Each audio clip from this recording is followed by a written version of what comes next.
How to use catalog reports.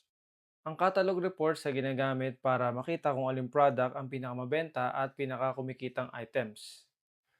Para matulungan ng management malaman kung ano ang dapat tutukan ng marketing at bantayan ng inventory.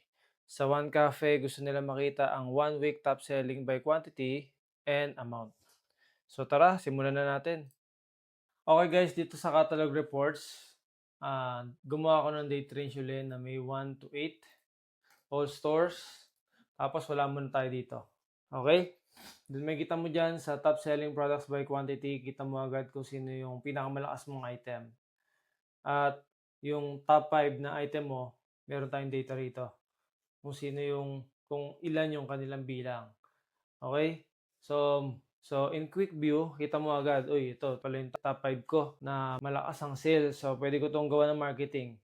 So ganon. Top selling products by amount naman, sino yung pinakamalakas magpasok ng pera? Meron kasi mababa yung quantity niya, pero malakas naman siya magpasok ng pera sa store mo. So, importante yung dalawang yan. Kung ano yung top 5 dyan, importante na mabuhusan mo ng marketing para mas lalong lumakas yung sales mo. Okay, then product or service, halimbawa, cupcake. So, kita mo agad dyan, quantity niya 178, then 8,000 yung pinasok sa kanya. So, guys, ganun lang kadali gamitin ang ating catalog reports sa Merchantry.